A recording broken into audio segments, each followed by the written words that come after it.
In the remote village of Bhairavpur, there was a narrow dirt road that cut through mustard fields and vanished into a line of ancient banyan trees, a road so ordinary in daylight that outsiders laughed when warned about it, yet so feared after sunset that even animals refused to cross it, and the villagers never spoke about it directly, referring to it only as the old way. Because long ago a wedding procession had taken that road during monsoon season and never reached the bride's house, leaving behind overturned carts, broken bangles, and silence that stretched for generations, and ever since then the road remained untouched, not blocked, not cursed with signs, just avoided instinctively. And when Raghav, a schoolteacher transferred from the city, arrived in Bhairavpur and rented a house near the fields, he noticed how villagers took long detours at night, how conversations stopped when he mentioned shortcuts, how children were pulled indoors before dusk, and though elders warned him gently to never walk the old road after sunset, Raghav dismissed it as rural superstition, until one evening, delayed by rain, he found himself standing at the edge of that road as darkness settled unnaturally fast, the air turning heavy, the trees bending inward as if listening, and as he stepped forward, the sound of the village vanished behind him, replaced by a strange stillness broken only by faint wedding music, drifting from nowhere, slow drums, distant Chennai, growing, clearer with every step, and when he tried to turn back, the road behind him stretched longer than before, lights gone, paths unfamiliar, forcing him forward as shadows flickered between trees, shapes resembling people standing just beyond sight, and suddenly he saw them. The procession, figures walking silently,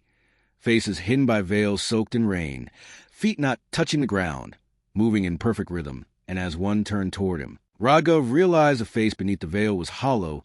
eyes missing, mouth frozen mid-chant, and panic seized him as the procession surrounded him, not attacking, not speaking, merely waiting, until dawn light broke the fields and the figures dissolved into mist, leaving Raghav collapsed on the road, found hours later by villagers who carried him back without questions,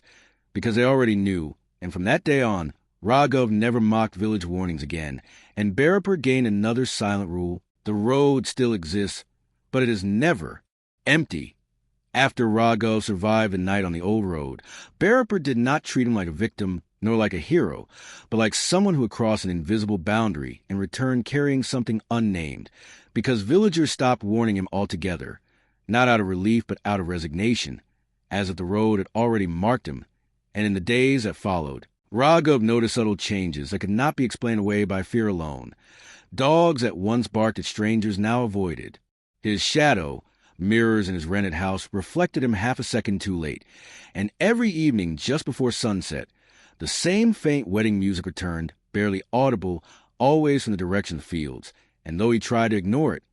the sound followed him indoors, slipping through cracks in walls in silence between breaths, and when he asked the shopkeeper about it, the man froze mid-transaction and quietly closed the shop early, muttering that some questions weakened the village more than answers. And that night, Raghav dreamed of standing at the road again, watching himself walk forward, while another version of him stood helplessly still, unable to shout, unable to warn. And he woke up with mud under his fingernails and footprints outside his door facing the fields. And from that moment onward,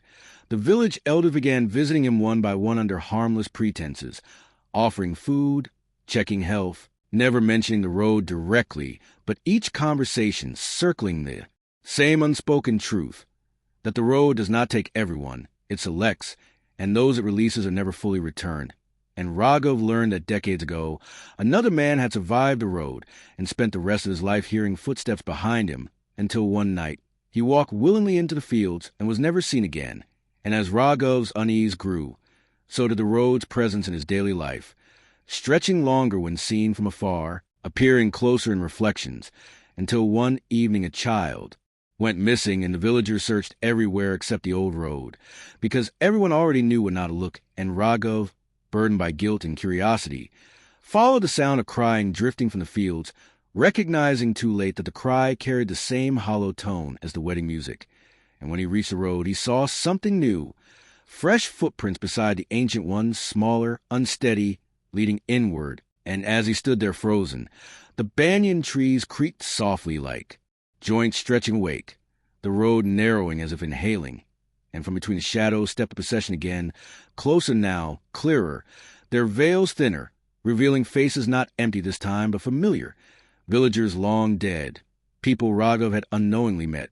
their eyes pleading, mouths opening soundlessly, not asking for rescue but understanding. And among them walked the missing child, unharmed, calm, holding a lantern that burned with no flame. And the child looked at Raghav and smiled, not kindly, not cruelly, but with certainty, as if Raghav had already agreed to something long ago. And when dawn arrived, the child was found asleep at his bed at home, unable to explain how he returned, while Raghav woke on the road once again, weaker than before, his shadow missing for several seconds after he stood. And the elders finally spoke openly, telling him that the road feeds on acknowledgement, that ignoring it keeps it dormant, but witnessing it gives it memory, and memory demands continuation. And Raghav understood then that the road was never cursed by tragedy but maintained by silence, growing hungry only when someone breaks the agreement of forgetting. And as weeks passed, Raghav felt the pull stronger, not as fear but as responsibility, because the road had learned his name. And one night, without rain, without music, he found himself standing willingly at its edge, villagers watching from a distance without stopping him, knowing the rule had completed its cycle. And as Raghav stepped forward, the road remained quiet, ordinary, harmless-looking, because the most faithful horrors never announced themselves, and Bhairavpur slept peacefully that night, because the road was no longer empty, and it would not hunger again for many years.